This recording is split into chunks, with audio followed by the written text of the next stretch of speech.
우리 레위기 17장 서론을 잠깐 말씀드리면 이렇습니다.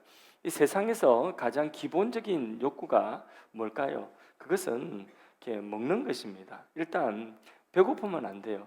굶어 죽을 형편이 되고 아사가 되면 그러면 뭐 딴 거 아무것도 필요 없습니다. 배고파서 지금 당장 굶어 죽는데, 그런데 무슨 게 뭐 다른 인권이 뭐고 뭐 그런 게 뭐 있겠습니까? 그러니까 가장 기본적인 욕구는 바로 무엇이냐면 이게 먹는 것입니다. 먹어야 힘이 되고, 먹어야 건강하고, 먹어야 일도 하고, 먹어야 얼굴도 때깔이 나고, 살도 통통하게 찌고, 그렇게 먹어야 살도 붙는 것입니다. 어떤 분들은 그렇게 이야기하죠. 나는 물만 먹는데 이상하게 살이 찐다. 그런 분들이 있는데 조사해 봐야 돼요. 뭘 먹는지, 진짜 물만 먹네, 어떤 물을 먹는지 조사를 해봐야 됩니다. 어쨌든 가장 서럽고 가장 힘든 것이 뭐냐 하면 배고픈 것입니다. 그래서 일부러 굶는 것이 아니라 먹을 것이 없어서 굶는 이 배고픈 것이 가장 서럽고 비참한 것입니다. 굶어 죽는데 도덕이, 교양이, 또 문화가 뭐 그런 것들이 무슨 필요가 있겠습니까? 당장 내 자식이 굶어 죽고 있는데 일단 먹는 것부터 해결되어야지 다른 차원의 것들이 이제 생각이 나는 것이죠. 메슬로우의 인간욕구 5단계, 그 유명한 심리학자 그 메슬로우의 인간욕구 5단계 중에서 제일 첫 번째 가장 기본적인 단계가 뭐죠? 그거 똑같아요. 먹는 것입니다. 생리적인 욕구. 이게 먹어야지 되는 것입니다. 그 뒤에 인권도 있고 한참 뒤에 다른 차원의 높은 차원의 가치를 생각할 수가 있는 것입니다. 그래서 힘들게 살 때에 식구 많은 집에서는요, 입 하나, 밥 먹는 숟가락이 입 하나 줄이려고 남의 집에 생떼 같은 자식을 갖다가 머슴으로 보낸다든지, 아니면 또 가정부로 보낸다든지, 양자로 보낸다든지, 다른 이유가 없어요. 그냥 식구수 많으니까, 먹을 거 없으니까 입 하나 들라고 그렇게 남의 집에 양자로 또는 머슴 비슷하게 이렇게 보내는 그런 일들이 예전에 우리 부모님 세대에는 그런 일들이 비일비재했던 것입니다. 그러니까 오늘 우리가 뭐 먹는 것, 이게 배고픈 것이 도무지 이해가 되지 않지만은, 그러나 먹는 것이 제일 기본적인 것이죠. 그래서 오늘 우리가 그런 걱정 안 하면서 살아갈 수 있다는 것이 하나님이 이 나라의 민족, 이 시대 가운데 우리에게 주신 큰 축복 중에 하나인 줄로 믿습니다. 오히려 뭐 좀 덜 먹으려고 노력을 하죠. 한 끼라도 조금이라도 덜 먹으려고, 건강을 위해서. 그렇게 우리가 그런 걱정한다는 것 자체가 일단 기본적인 이 축복은 우리 이 시대에 살아가는 우리 대한민국 국민들은 다 누리고 있다. 하나님 주신 복이다. 아멘이십니까? 이렇게 먹는 것이 가장 기본적인 욕구임에도 불구하고 하나님께서 이스라엘 백성들에게 먹을 수 있는 것과 먹을 수 없는 것, 먹는 거라고 남들 먹는다고 다 먹으면 안 된다는 거죠. 저 이방인들이 먹는다고 그거 다 먹는 건 줄 알고 분별 없이 먹으면 안 된다는 거죠. 그래서 하나님께서 레위기에 말씀해 보니까 먹을 것과 먹지 못하는 것을 이렇게 선을 딱 그어서 구별해 두셨어요. 그래서 이방인들은 먹을 수 있는데 이스라엘 하나님 백성들은 먹을 수 없는 것이 있다. 그래서 이방인이 먹는 것과 하나님 백성이 먹는 것 사이에 구분을 딱, 경계선을 딱 그어 넣어서, 그래서 이 경계 이쪽에 있을 때에 이방인은 먹지만은 하나님이 먹지 말라고 한 것을 먹지 않는 그것을 볼 때에 그게 바로 뭐냐 하면 거룩이라고 하는 거죠. 먹는 것 가장 기본적인 이 욕구조차도 하나님께서는 욕망대로 살지 말고, 하나님은 그것도 거룩함을 유지하면서 하나님의 백성의 그 정체성, 그 거룩을 유지하면서 먹어라. 그래서 레위기 17장에 이 피에 대한 규례가 이제 레위기 17장에 나오거든요. 이 피에 대한 규례도 그와 같은, 먹는 것 가지고 하나님의 백성이냐 하나님 백성이 아니냐, 먹는 것 가지고 거룩해지는, 거룩이 되어지는 그런 맥락에서 오늘 레위기 17장의 피에 대한 규례를 이해를 해야 됩니다. 그래서 레위기 17장을 크게 두 단락으로 나누는데, 먼저는 1절에서 9절 사이에 단락인데, 그 내용이 첫 번째 단락은 뭐냐면 하나님께 제사 드리는 제물이 뭐였죠? 하나님께 제사 드리는 제물이 소, 양, 염소 그렇거든요. 비둘기도 좀 비둘기 빼고 일단은 소, 양, 염소 요게 하나님께 드리는 제물인데 이 제물을 하나님께 드리는 제물인 소나 양이나 염소를 도축할 때에 그때의 규례입니다. 자, 1절에서 9절까지 말씀을 한 절씩 읽어보도록 하겠습니다. 여호와께서 모세에게 말씀하여 이르시되 아론과 그의 아들들과 이스라엘의 모든 자손에게 말하여 그들에게 이르기를 여호와의 명령이 이러하시다 하라. 이스라엘 집의 모든 사람이 소나 어린 양이나 염소를 진영 안에서 잡든지 진영 밖에서 잡든지 여기 보니까 소, 어린 양, 염소 이거는 뭐죠? 하나님께 제물로 드리는 가축이에요. 그러니까 제물로 드리는 가축 외의 것들은 아니고 하나님께 제물로 드리는 가축인 소, 양, 염소 여기에 해당되는 규례인데 이것을 이스라엘의 진영 안에서 잡든지 진영 밖에서 잡든지 어쨌든 이것을 도축할 때에 잡을 때의 규례라는 것입니다.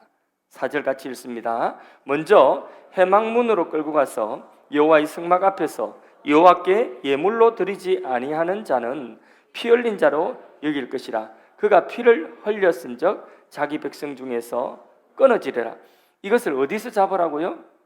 함부로 아무 때나 잡지 말고 회막, 성막이 있는 곳에 여호와 앞에 성막에 가져와서 이것을 잡으라고 하는 거죠.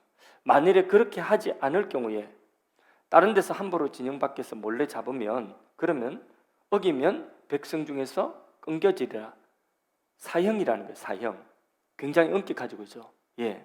자, 5절 읽습니다. 그런즉 이스라엘 자손이 들에서 잡던 그들의 제물을 회막문 여호와께로 끌고 가서 제사장에게 주어 화목제로 여호와께 드려야 할 것이요 제사장은 그 피를 회막문 여호와의 제단에 뿌리고 그 기름을 불살라 여호와께 향기로운 냄새가 되게 할 것이라. 한마디로 가축을 아무 때나서 잡지 말고 어디로 가져와야 되냐면 회막에 가져와서 성막에 가져와 가지고 하나님 앞에 그것을 먼저 화목 제물로 드리라는 것입니다.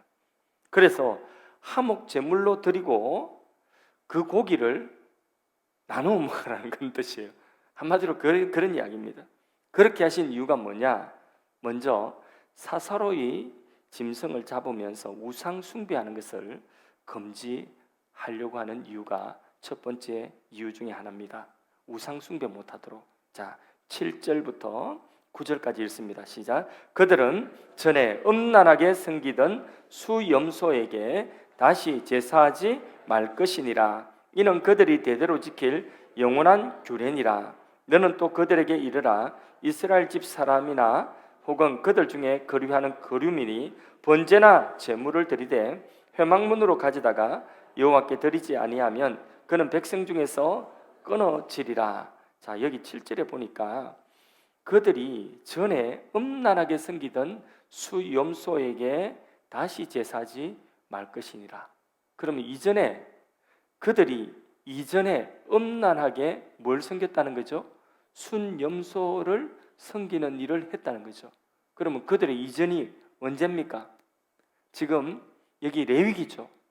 그러면 출애굽하기 이전에 어디죠? 애굽, 이집트에서 이런 일을 했다는 거죠. 이집트, 애굽에 있을 때에 특별히 문헌을 보면 그 이스라엘 민족이 모여 살던 곳이 이집트하고도 애굽하고도 어디에 모여 살았죠? 요셉 때에 우리 이 지역에 살게 해주세요 하고 부탁해서 얻은 땅이 어디죠? 고센 땅이죠. 고센 땅 그 지역에 어떤 그 우상 섬기는 풍습이 있냐면 순염소에게 우상을 섬기는 순염소, 그게 뭐냐면 악령이요. 악령에게 제사 드리는 그런 관습이 있었다는 거죠. 굉장히 그 순염소를 섬기는 그것이 굉장히 유행했던 곳이 바로 어디냐면 이집트의 고센 땅 그쪽 지역입니다. 염소를 어떻게 봤냐면 죽음을 관장하는 신인 오리시스라고 하는 죽음을 관장하는 신의 영혼으로 영혼이 그 염소 안에 있다고 생각을 했던 것입니다. 그래서 이를 엄란하게 섬겼던 것이 애굽의 간섭입니다. 그들이 애굽에 있을 때 수백 년 동안 눈 뜨고 보면 뭘 보느냐면 이 순념소 오니시스에게 경배하고 이 우상 숭배하는 것을 그들은 보아왔다는 것입니다. 이와 같이 이방인들은 도축과 관련해 가지고 도축 과정에 우상 숭배하는 일들이 비일비재했던 것입니다. 그래서 고린도전서 8장 말씀에도 보면 시장에서 사고 파는 고기 대부분이 다 어떤 고기라고 했죠? 우상에게 바쳐졌던 우상 숭배에 서여졌던 고기가 뒷거래로 나와가지고 시장에 팔리는 것이 대부분의 고기가 그런 고기라는 거죠. 그러니까 고대의 사람들은 고기 이거 도축하는 과정에 우상 숭배, 미신 섬기는 이런 일들을 함께 행했는데, 그런데 이스라엘 백성들이 그 진영에서 소나 양이나 이 염소는 하나님께 바쳐지는 제물이거든요. 이 제물을 도축하는 과정에서 그때의 그 애굽에서 우상 숭배하던 그것을 그 버릇을 버리지 못하고 우상 숭배하는 것을 금지시키고 있는 그런 규례인 것입니다. 그래서 만일 이것을 어기고 염소나 이런 것들 잡으면서 그런 우상 숭배의 간섭을 흉내내거나 한다고 한다면 그것은 이스라엘에서 끊겨진다. 이방인 애굽 사람들은 그러하다 할지라도 너희는 이스라엘이다. 너희는 고기를 도축하는 과정에서 절대로 그렇게 해서는 안 된다. 그걸로 구별한다는 것입니다. 이스라엘 백성인 것은. 그래서 이 규례는요, 광야 생활이라고 하는 특수한 상황에서 하나님이 주신 내용이에요. 그러니까 그 양이나 소나 염소를 잡을 때에 어디에 가지고 나오라고요? 여호와께 가져 나와서 화목 제물로 여호와께 드리고 화목 제물 드리는 방법으로 함께 나누라 하는 이런 식으로만 잡도록 했어요. 소나 염소나 양은. 그러니까 요거는 광야라고 하는 광야 생활의 특수한 상황 속에서 하나님 주시는 그런 규례라고 하는 거죠. 요게 이제 모세가 이제 마지막에 가나안에 들어가기 직전에 신명기 말씀을 주었죠, 그죠? 신명기 말씀을 주어서 너희들이 가나안에 들어가서 이런 말씀을 지켜야 된다 하고 가나안에 들어가는 그 가나안에서 지켜야 되는 규례로 주신 말씀이 신명기인데 신명기 말씀은 요 도축하는 과정의 내용을 조금 새롭게 말씀을 하고 있어요. 그러니까 이거는 광야에 해당되는 신명기 그 말씀 가나안에 들어가서 정착해서 그 땅에 정착해서 농사 짓고 묵을 것 많을 때에 그때에 지켜야 되는 규례는 그렇지 않습니다. 12장 15절 신명기 12장 15절 상반절을 보겠습니다. 같이 한번 잠깐 읽어볼까요? 그러나 내 하나님 여호와께서 내게 주신 복을 따라 각 성에서 내 마음에 원한 대로 가축을 잡아 그 고기를 먹을 수 있나. 이거는 각 성에서 어떤 성이든지 각 성 이스라엘 12지파 가나안 땅에 흩어져 있는 12지파 어떤 성에서든지 마음에 원하는 대로 가축을 잡아서 그렇게 마음에 원하는 대로 고기를 그때는 먹을 수 있다는 거죠. 그러니까 요거는 레위기 17장의 이 규례는 어디에서 유효한 규례냐? 요거는 광야 생활 중에 유효한 규례다. 이해가 되시죠? 예. 그렇다면 이 규례를 주신 목적, 이 율법 규례를 주신 그 목적이 뭔지, 그 속에 흐르는 정신이 뭔지 그걸 알아야 될 것 아니겠습니까? 그래야지 우리에게 교훈이 되는 것이거든요. 그렇지 않으면 이거는 뭐 이 가나안에 들어가서 지키지도 않을 걸, 광야에서 지킬 것 같다고 오늘 우리가 이 문자 그대로 우리가 의미가 없잖아요, 그렇죠? 그러니까 이 율법 속에 흐르는 정신이 뭔지, 하나님의 뭔지, 하나님의 마음이 뭔지 그걸 우리가 알아야 될 것 아니겠습니까? 한마디로 거룩입니다. 레위기 전체의 말씀의 주제와 같이 거룩입니다. 이렇게 거룩이라고 던져 놓으니까 무슨 말씀인지 잘 모르겠죠. 자, 이 규례를 지킴으로 이스라엘 백성들과 이방인과 다르다. 뭐 할 때 다르냐? 양이나 소나 염소라고 하는 고기를 먹을 때에 이방인들과 먹는 방법이 다르다는 거죠. 그래서 그렇게 다른 것이 다름을 인정하고 그 다름을 지켜내는 것이 뭐라고요? 거룩이라는 거예요. 거룩. 그럼 뭐가 다르냐? 이방인들은 아무 때나 먹고 싶으면 그냥 잡아가지고 염소신에게 제사 드리고 그리고 우상 숭배하고 그리고 먹으면 돼요. 먹고 싶은 대로. 근데 이방인들과 다르다는 거죠. 아무리 먹을 것이 없고 아무리 배가 고프다 해도 이방인들과 다르게 먹어야 되는 거예요. 아무리 고기가 귀하다 할지라도 허겁지겁 먹을 것이 아니라 이방인들과 다르게 먹어야 된다는 것입니다. 이렇게 하는 것을 이방인들이 보면 저 사람들 뭐 다르네, 우리와 다르네, 저 사람들이 이스라엘이구나, 이렇게 구별되고 이게 바로 거룩이라고 하는 것이죠. 자, 광야에서 육고기 먹을 수 있는 기회가 많이 있을까요, 없을까요? 많이 있지 않습니다. 광야에서 맨날 만나 먹는데 곡식도 못 먹는데 고기를 어째 먹습니까? 그러니까 고기를 먹을 수 있는 일이 심히 드뭅니다. 우리도 예전에는 부족한 단백질 보충하고 지방 보충하기 위해서 시골 동네에 잔치 있으면 돼지 잡죠, 그죠? 큰 돼지 한 마리 잡으면 시골 동네 전체가 잔치하지 않습니까? 그거 가지고 이것도 해먹고 저것도 해먹고 나중에는 그 뻘겋게 그렇게 국거리 가지고 그것도 나눠 먹고 꼭 그때 살아본 사람처럼 이야기하죠. 그거 다 옛날에 이야기 들어서 다 압니다. 그렇게 했습니다. 그리고 복날에는 동네에 잘 키운 소가 아니라 잘 키운 잘 키운 견을 갖다가 또 함께 잡아가지고 그렇게 동네 사람들이 나눠 먹습니다. 그래서 그게 복날. 그거는 제가 자랄 때에 그런 거는 많이 봤습니다. 그래서 복날에 그렇게 먹을 것 없을 때 그랬던 것이거든요. 교회에서도 예전에는요, 남전도의 사업 중에 하나가 뭐냐면 개 키우는 거예요. 복날 때까지 잘 키워가지고 여름에 단합대회 하는 것입니다. 그게 이제 교회의 그 중요한 사역 중에, 남전도의 사역 중에 하나였습니다. 전도는 하라는 전도는 안 하고 쓸데없는 짓을 하고. 왜 그러냐면 그때는 먹을 것이 귀해서 그랬던 것입니다. 단백질 보충하기 위해서. 그만큼 고기 먹기가 쉽지 않았습니다. 오죽하겠습니까, 광야에서. 자, 근데 하나님은 이런 귀한 가축을, 양이나 소나 염소를 잡는데 다른 데서 몰래 잡지 말고 그것을 반드시 회막에 가져와라. 소든지 양이든지 염소든지 그것을 여호와 앞에 가지고 와서 제사장과 모든 그 이웃들이 있는 데서 화목제를 먼저 드리라는, 화목제를. 그 소나 양이나 염소는 화목제 드리는 제물이다. 그러니까 그걸 가지고 화목제를 하나님께 드리라고 명령하는 거예요. 네 혼자 그거 먹고 싶다고 너희들 가족들끼리 잔치하지 말고 그런 일이 있으면 가지고 와서 그것을 화목 제물로 삼고 화목 제사를 드리고 그 고기를 함께 나누어 먹으라고 하는 그런 규례인 것입니다.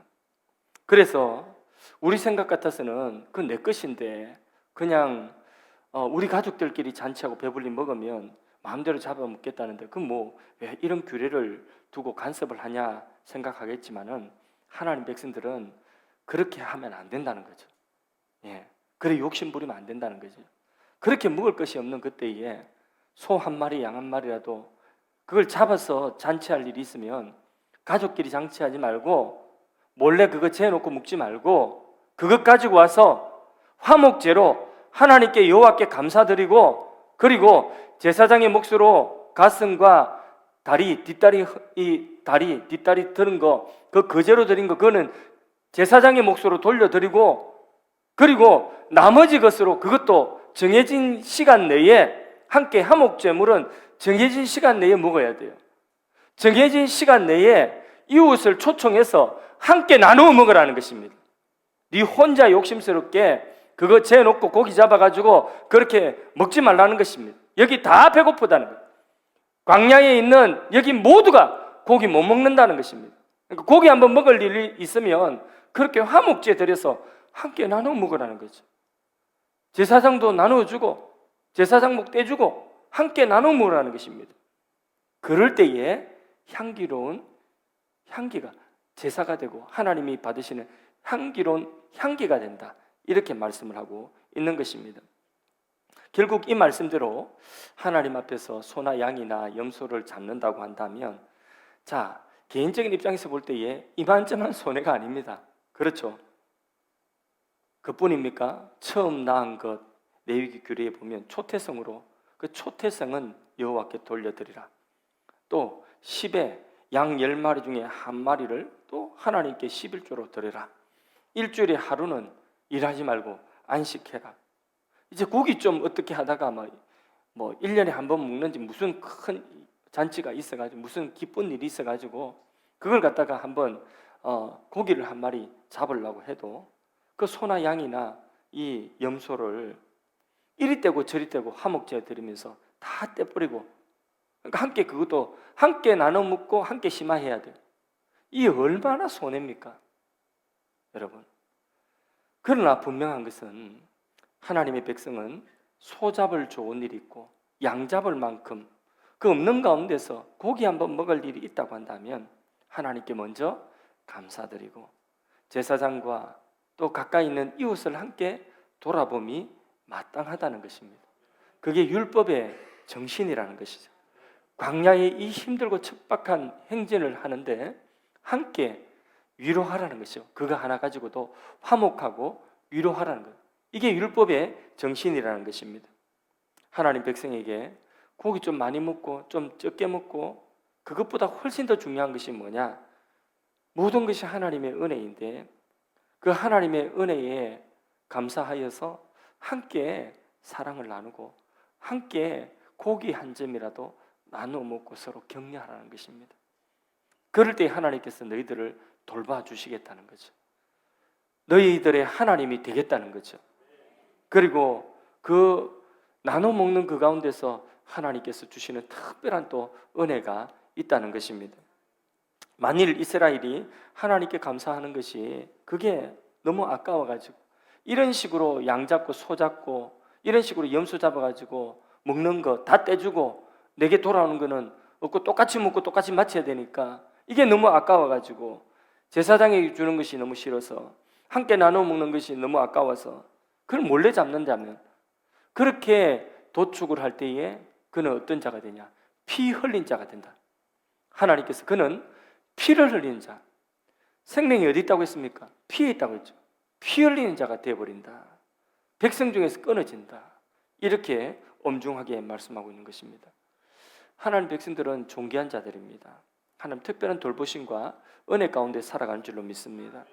그래서 고기 한 점을 먹더라도 좀 떳떳해야 되고 몰래 탐심으로 먹음으로 하나님 백성의 능력을 빼앗기지 말아야 되는 것입니다. 우리에게도 중요한 것은 무엇이냐면 우리가 무엇을 먹든지 어떤 직장에 다니면서 얼마나 돈을 많이 버느냐 그게 중요한 것이 아니라 그보다도 내가 하나님의 말씀을 어떤 말씀을 내가 들으며 얼마나 그 말씀으로 내가 변화를 입고 보석같이 그렇게 변화를 입고 사느냐 하는 것입니다. 사람의 가치는 다른 데 있지 않습니다. 사람의 가치는 입으로 먹는데 그게 가치가 있는 것이 아니라 그 속에 무엇으로 가득한지 그것이 사람의 가치인 줄로 믿습니다. 입으로 들어가는 건 예수님께서 뭐라고 말씀하셨습니까? 입으로 들어가는 건 들어가서 뭐 고기나 뭐나 다 들어가면 그게 다 속에서 창자 그치고 그리고 나올 때는 배설물로 나온다는 거죠. 입으로 들어가는 그것 가지고 그것 자체는 사실상 뭐 가장 원초적인 본능 중에 하나이지만은 그러나 하나님 백성들은 그렇게 본능으로 살 것이 아니라고 했습니다. 대저 입에서 나오는 하나님의 입에서 나오는 말씀으로 살 것이라 했습니다. 그래서 이 먹는 것, 특별히 이 광야에서 귀중한 고기 한번 먹는 것도 그걸 하나님께 감사하고 그리고 제사장의 목도 생각하고 함께 이웃도 화목하면서 그것을 먹을 것을 말씀하고 있습니다. 이렇게 할 때에 이거는 이방인들이 흉내내지 못하는 것, 이방인들과 구별되어진 모습, 이게 거룩이라는 거죠. 뭐 성경책 찌고 거룩거룩 하는 게 아니라 이게 거룩이라고 말씀을 하고 있습니다. 그러므로 오늘 우리가 무엇을 먹든지 하나님과 사람 앞에서 떳떳한 음식을 먹고 하나님의 돌보심을 받으며 이웃과 또한 화목하며 살아갈 수 있기를 축원합니다. 자, 두 번째 이 말씀 레위기 17장의 주제는 뭐냐면 고기를 먹되 피채 먹지 말라 그겁니다. 그게 10절에서 16절 사이 말씀인데 고기는 먹되 뭘 먹지 말라고요? 피하고는 먹지 말라는 거죠. 자, 10절. 자, 14절까지 쭉 한번 읽어봅니다. 이스라엘 집 사람이나 그들 중에 거류하는 거류민 중에 무슨 피든지 먹는 자가 있으면 내가 그 피를 먹는 그 사람에게는 내 얼굴에 대하여 그를 백성 중에서 끊으리니 육체의 생명은 피에 있습니다. 내가 이 피를 너희에게 주어 제단에 뿌려 너희의 생명을 위하여 속죄하게 하였나니 생명이 피에 있으므로 피가 죄를 속하느니라. 그러므로 내가 이스라엘 자손에게 말하기를 너희 중에 아무도 피를 먹지 말며 너희 중에 거류하는 거류민이라도 피를 먹지 말라 하였나니 모든 이스라엘 자손이나 그들 중에 거류하는 거류민이 먹을 만한 짐승이나 새를 사냥하여 잡거든 그것에 피를 흘리고 흙으로 덮을지니라. 모든 생물은 그 피가 생명과 일체라. 그러므로 내가 이스라엘 자손에게 이르기를 너희는 어떤 육체의 피든지 먹지 말라 하였나니 모든 육체의 생명은 그것의 피인즉 그 피를 먹는 모든 자는 끊어지리라. 아멘. 계속 뭐 먹지 말라 하죠? 피 먹지 말라. 사냥을 해서 들짐승을 잡아서 먹을 수 있는 것을 먹는다 할지라도 피채 먹지 말라. 피는 먹지 말라고 한 이유가 있다. 그 피는 곧 피와 생명이 일체이기 때문에 피는 곧 생명이다. 그래서 피채 먹는 것은 생명의 주인 그 하나님의 영역을 침범하는 것이 되는 것이다. 그래서 피채 먹지 말라 하신 말씀인 것입니다. 사람이든 짐승이든 모든 생명은 바로 피에 있다. 피 빠지면 죽는다. 본문 잘 보시면 11절 상반절에 또 피를 먹지 말라고 하는 중요한 그 이유가 이 속에 포함되어 있습니다. 11절 상반절 봅시다. 내가 이 피를 너희에게 주어서 피를 누구에게 줬다고요? 피를 너희에게 줬다는 거죠. 이 피를 너희에게 주어서 하나님이 피를 이스라엘 백성을 위해서 주었다는 피를 주셨다는 거죠. 그리고 그 다음에 제단에 이 피를 뿌려서 피를 너희를 위하여 주고 피를 제단에 뿌리고 너희 생명을 어떻게 했다고요? 속죄하게 했다. 하나님이 피를 제단에 뿌려서 너희 생명을 속죄하게 했다. 피는 식용이 아니라는 거예요. 피는 제단에 뿌려서 생명을 속죄하는, 그러니까 죄를 속하는 제물이라는 것입니다. 그래서 피는 식용으로 먹는 음식이 될 수 없다고 말씀하신 것입니다. 모든 제물의 피는 무엇을 예표하는 것이었죠? 구약시대 모든 제물의 피는 예수님의 보혈을 십자가에 설리시는 그 피를 예표하는 것이었습니다. 그래서 이 피가 속죄하는 용도 외에 다른 용도로 식용으로 사용되지 못하게 하신 것입니다. 예수님의 피가 모든 죄인들의 죄를 다 덮고 씻고 그리고 하나님 백성 되게 하고 영원한 생명을 주는 것입니다. 그래서 이스라엘은 그 피를 이상하게 이방인들에게 섬기는 그런 어떤 이렇게 우상에게 바쳐서도 안 되고 자신의 정력을 위하여서 그것을 먹어서도 안 된다고 했습니다. 피채 먹지 않는 그 모습을 볼 때에 저들은 이스라엘이구나.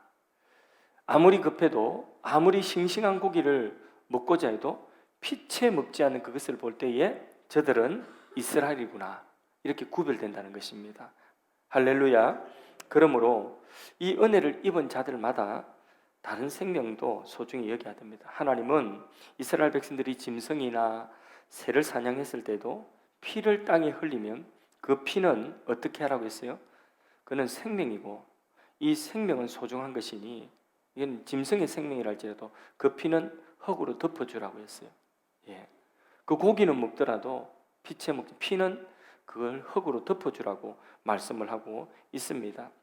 왜냐하면 땅 위에 피를 많이 흘리면 그것을 싫어하고 그 땅 위에 피를 흘리되 그 피가 심지어는 억울한 피를 많이 흘린다 이러면 땅이 그들을 토하여 낸다. 그게 성경의 구약 성경에 여러 군데에서 그런 표현들이 나옵니다. 그 땅에서 쫓겨난다 이런 말씀도 있습니다. 그래서요 피를 식용으로 그렇게 먹어서 안 되고 이 피에 생명이 있기 때문에 사람의 생명 존중 여기는 건 물론이고 동물들의 생명도 그 피에 있기 때문에 고기는 식용으로 하나님이 먹도록 허용해 주셨다 할지라도 피는 그 생명의 주인 되신 하나님 그것을 인정하는 의미에서 그것은 먹지 말고 땅에 흘리면 묻어 주어라 하는 것입니다. 요즘에 아이들은요 막 게임 같은 거 하면서 너무 피 흘리는 거 너무 많이 보고 TV로 보고 하는 것들은 이제 그 시대가 지나가지고 이제 게임이 거의 영화 수준으로 정교하게 시뮬레이션 돼가지고 막 총을 쏘고 칼을 던지고 이러면 정말 그 게임 캐릭터들이 피를 맞고 쓰러지고 이게 너무 리얼하게 돼 있어요. 맨날 총 쏘고 죽이고 사람 사냥하듯이 인간 사냥하듯이 그렇게 두두두두 하고 그렇게 게임을 맨날 자고 일어나서 게임하고 잠잘 때도 게임하고 이렇게 하다 보니까 아이들이 요즘 자라는 아이들이 이게 사람들이 이게 사람의 생명을 갖다가 뭐 장난 게임 비슷하게 이렇게 생각하는. 그럼 미국 같은 나라는 총기가 주어지니까 막 총기 가지고 아이들이 학교에 들어가 난사하고 이런 일 생기지 않습니까? 그 뭐냐면 이게 가상현실하고 현실하고 구분을 못하고 지 정신이 헷가닥해 버리니까 그냥 총 들고 나와 쏴버리고 피 흘리고 이렇게 하는 거죠. 굉장히 위험한 일입니다. 성경 말씀은 피에 생명이 있다. 생명을 존중해 줘야 한다. 생명의 주인 하나님이시다. 그리고 짐승을 먹더라도 그 하나님 먹도록 허용된 가축의 고기를 먹더라도 피는 먹으면 안 된다. 그렇게 생명을 존중하고 있는 거거든요. 15절 말씀, 16절 말씀 마지막으로 읽습니다. 또 스스로 죽은 것이나 들짐승에게 찢겨 죽은 것을 먹는 모든 자는 본토인이든거나 거류민이거나 그의 옷을 빨고 물로 몸을 씻을 것이며 저녁까지 부정하고 그 위에 정하려니와 그가 빨지 아니하거나 그의 몸을 물로 씻지 않으면 그가 죄를 담당하리라. 여기 보니까 스스로 죽은 것, 들짐승에게 찢겨 죽은 것, 들에 있는 그 들짐승이 이제 늙어서 죽었든지 아니면 큰 들짐승이 찢겨 죽었든지 그렇게 죽어 있을 때에 죽은 짐승 그것을 이스라엘 백성들이 그걸 고기로 먹을 때에 그때에 그 고기 먹으면 부정하다 그렇게 말씀을 합니다. 그러면서 그 고기 먹은 사람은 부정해졌기 때문에 저녁이 될 때까지 기다렸다가 몸을 씻고 옷도 씻고 정결 예식을 거친 이후에 다시 그 부정함이 없어진다는 거죠. 지난주에 제주도에 중국 선교 강의에 갔었습니다. 마지막 날 선교 강의 마지막 날 금요일인 것 같습니다. 아침에 우리 근사님들 식사 준비해 주러 봉사로 가신 분들이 이제 아침 일찍 비행기로 먼저 온다고 출발을 하는 가운데 근데 그 학교에서 그 학생들 숙소에 잠깐 나와가지고 길로 오는데 근데 그 길에 제주도는 노루가 많아요. 밤중에 되면 그래서 노루들이 로드킬 당해가지고 죽어 있는 그 노루들이 있는데 노루가 큰 노루가 한 마리가 바로 나오는 길목에 쭉 뻗어 있었다는 거죠. 그래서 이 선교사님이 내려가지고 진맥을 짚어보니까 아직까지 따뜻하더라는 거죠. 따뜻해가지고 그래서 중국 학생들 다시 불러가지고 그걸 갖다가 가지고 와서 제가 보니까 학생들이 오전에 분주하더라고요. 왜 분주하나 보니까 그 노루를 그걸 갖다가 아직까지 따뜻하니까 그러니까 그걸 갖다가 잡아가지고 피를 빼고 껍질을 벗기고 그 중에 한 학생이 그걸 또 하는 그걸 장만하는 그게 있나 봐요. 해본 적이 있나 봐요. 그래서 그걸 갖다가 깨끗하게 장만해가지고 피를 다 빼고 그리고 점심 때 노루고기를 볶아가지고 이렇게 주던데 그 노루고기를 저도 먹어봤습니다. 먹었는데 그게 생각보다 맛있더라고요. 괜찮더라고요. 양념 맛이로 모르겠지만 냄새가 하나도 안 나고 피를 다 빼서 그랬대요. 피를 빼고 그렇게 먹는. 근데 이게 오래돼 있으면 이게 죽은지 이게 식어버리면 그럼 피가 빠지지 않고 그 고기에 피가 배어 있거든요. 그걸 먹으면 고의로 먹은 것은 아니지만은 피를 먹으려고 먹은 것은 먹을 것이 없어서 그 고기를 먹었다 할지라도 그것은 부정한 것이 된다. 왜냐하면 피를 다 빼지 않고 당겨져 있기 때문에. 그래서 여기 보니까 여기 15절 16절에 들에 죽은 그 짐승을 고기를 먹는 경우에는 부정해진다는 것입니다. 왜 부정해지는지 아시겠죠? 피를 먹었기 때문에.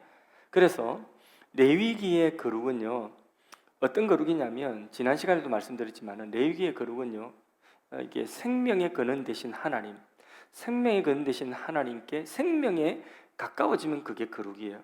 근데 이 생명에서 멀어지면, 다시 말해서 하나님에게서 멀어지고 분리되면 그게 부정한 것이 되는 거예요. 그러니까 레위기에 부정한 것은 생명에게서 분리되어진 것입니다. 그래서 죽은 시체를 만지는 것도 부정해진다는 거죠. 예. 그래서 레위기에 우리가 이해 안 되는, 이건 왜 부정할까 하는 부분들이 바로 그런 거예요. 여기서 이렇게 죽은 들짐승, 그것을 먹을 경우에도 부정의 그 이유가 뭐냐 할 때에 그 속에 피가 있기 때문에 그것은 부정한 거예요. 그는 정결 예식을 거쳐야지, 그래야지 된다 하는 것입니다.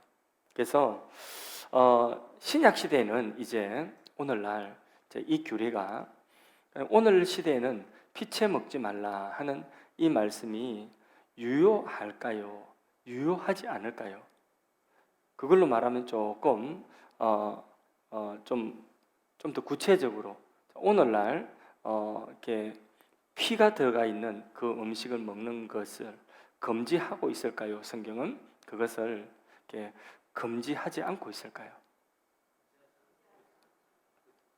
않을 것 같습니까? 예. 왜일까요? 예. 무조건 우리 답은 예수님입니다. 오직 예수하면 끝. 예, 맞습니다. 그게 우리의 답은 예수님입니다. 그래서 CCC의 백문백답, 문제는 100가지지만 답은 예수 그리스도라고 하는데, 우리도 그냥 예수 그리스도, 예수님이 답입니다. 맞습니다. 예. 신약 시대에는 구약의 이 모든 피로 속죄하는 제물, 그래서 이 피는 식용이 아니라 속죄의 이렇게 제단에 뿌리는 제물이기 때문에 이 피를 먹어서는 안 된다. 피를 함부로 흘려서는 안 된다. 그래서 이 예수님께서 이 모든 이게 속죄하는 제물의 그 실체가 되신 예수님이 오셔서 이 제사 대제도를 다 완성하셨고, 레위기뿐만 아니라 신명기의 모든 율법을 예수님께서 완성하셨습니다. 그래서 이제 우리가 이 율법에 매여 있을 이유는 없습니다. 그래서 신약 시대에도 예수님께서 먹는 것으로 사람이 정하고 부정하게 되는 시대는 이제 끝났다고 말씀하고 있습니다. 그래서 하나님의 나라는 그런 데 있지, 먹고 마시는 데 있지 않다. 그리고 실제적으로 그 신약 성경 사도행전에도 보면 고린도서의 말씀에 보면 먹는 것 가지고 다른 사람에게 시험 들지 않도록 하는 덕을 세우는 것은 그것은 가능하지만 먹는 것을 가지고 이러쿵저러쿵 하는 그런 것은 이제는 다 지나갔다고 말씀하고 있습니다. 더 이상 먹는 것으로 거룩을 정의하지는 않습니다만, 그러나 한번 생각해 보십시오. 살아있는 동물의 생피를 내가 뭐 정력이 좋다고 해서 또 뭘 어떤 이게 더 오래 살려고 거기에다가 생피를 갖다가 이렇게 살아있는 짐승의 생피를 마신다. 그게 과연 여러분 기독교인들이 할 일이겠습니까? 꼭 하실 분들처럼 그거 하지 마십시오. 그거 안 좋습니다. 구약시대에 위생학적으로도 피채 먹지 말라는 그런 이유도 틀림없이 제 생각에는 있을 것 같아요. 그러나 안식교처럼 그걸 위생학적으로 따지지는 않지만은, 그러나 그런 식으로 사실 뭐 사슴의 피를 먹는다든지 생피를 먹고 그러지는 우리는 않겠죠, 그렇죠? 예, 그건 뭐 징그러워서라도 우리는 안 그럴 것 같습니다. 그러면 피가 많이 섞인 순대나 선지국이나 이런 것들은 어떻습니까? 그것도 먹을 거 많은데 굳이 그 골라서 먹지 마십시오. 이건 성경이 아니라 제 권면입니다. 너무 그렇게 피 좋아하지 마시고, 예. 굳이 그걸 말라고 뭘 합니까? 그래서 꼭 먹으려고 하면 건더기 선지는 슬슬 걸러내고 국물 그렇게 마시고 콩나물하고 그래 먹으면 시원합니다. 이것은 성경이 아니고 제 권면입니다. 예. 꼭 피를 나는 먹어야 되겠다면 주님의 보혈을 마십시오. 주님의 보혈을 마시면 돼요. 주님의 신약 시대에 예수님이 완성하셨잖아요, 십자가에서, 그죠? 그래서 예수님의 보혈, 그 보혈은 마시라고 했어요. 어떻게 마십니까? 성찬으로 마시고 또 우리의 생각으로 주님 보혈 마시고, 그래서 피가 많이 섞인 순댓국이 먹고 싶으면 그냥 그거는 조금 절제하시고 국물만 먹든지 하고 주님의 보혈을 생각하세요. 자, 말씀을 맺습니다. 우리가 매일 이제 잔치하듯이 풍족히 먹을 수 있는 것, 서두에 말씀드린 것처럼 참 큰 은혜입니다. 그죠? 마음껏 우리가 먹을 수 있고 먹는 것 절제해야 되는 이 지경에 우리가 이렇게 넉넉하게 살아가는 것도 참 하나님의 크신 은혜입니다. 그러나 우리가 먹을 때에도 먼저 하나님께 감사하고, 이게 뭐냐? 양이나 소나 염소를 먹을 때에, 고기 먹고 싶을 때 고기 먹을 때 그 귀한 고기 먹으면서 뭐 하라고 했느냐? 이 정신 지키라는 거죠. 그래서 우리가 무엇을 먹든지 하나님 앞에 먼저 감사하고, 또 이 음식을 먹으면서 교육자나 또 선교사들이나 주의 일 하는 사람들도 생각하고, 또 가난한 이웃들도 한번 생각하면서 그런 정신으로 우리가 살아야 되고 먹어야 되고, 재정도 마찬가지입니다.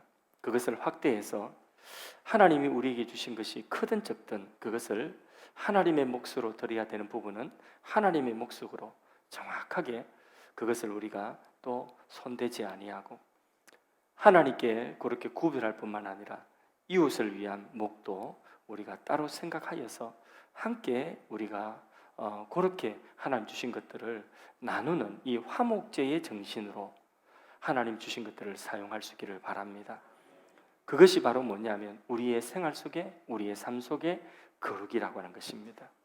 레위기 17장을 통하여서 주시는 하나님의 거룩한 삶을, 하나님 백성의 거룩한 삶을 우리의 교훈 삼기를 바랍니다.